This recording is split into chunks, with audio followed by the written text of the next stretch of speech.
All right, Jeff Zimmerman with Hammer Time. Erickson, Lubin just got done with the weigh-ins at Sundance Square, Fort Worth, Texas. How you doing, Erickson? I'm doing great. How about you? Hey, I'm doing well, man. Let's go this way. Hey, I know we're in the Lone Star State where everything's bigger. How big is that chip on your shoulder for tomorrow? It's big, man. It's been here. It's been here. I've been waiting for a fight like this. This is a very important fight for me. You know, I just gotta go in there tomorrow night and just impose my will and just be smart and just be me, be myself.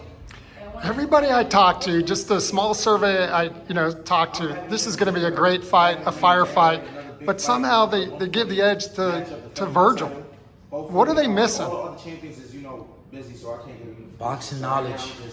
Boxing knowledge, I guess. So they're just gonna have to find out. You know, Vergil Ortiz, he's been active. He's been pretty active, and he's fought on some of the bigger stages. And I fought on big stages too, but you know, he's been more. His activity has been a little bit more, so they see him more. You know, his promotion team, they're behind him really big, and maybe that's why they give him that. And I know when we interviewed about 3 weeks ago, you're not big on social. I think you shut it off that day, Twitter.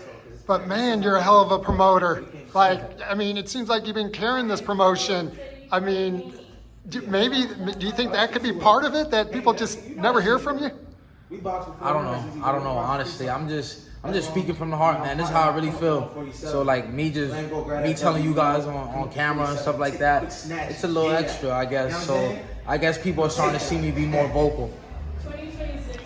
Yeah, and you mentioned being at 154, your whole career, which is unheard of. It's almost like a Marvin Hagler staying at 154. A lot of guys struggle. You know, Ortiz went through that. You know, he had some health issues trying to get down in weight and stuff like that. Talk about just maintaining weight and staying in the gym. I mean, I can get pretty big as well. I ain't gonna sit here and act like I ain't never been big, because like even before the Charlo fight, I was massive. But I just feel like I haven't got my just doing at 154 pounds yet, like to win a world title and just be that #1 guy. But tomorrow night for me is that day for me. It's when I get all my glory. And you know, talking about the other weight classes, you know, I feel comfortable at 154 pounds. It wasn't that much of a hassle to go ahead and make weight. I made weight right on the dot. Like I said, I told my brother the other day, I'm like, I'm gonna get on the scale at 154 exactly. Like I purposely wanted to make 154 pounds on the dot. I could have made 153. I feel good at 154. So. Yeah, and you and Vergil, I mean, the respect is obvious.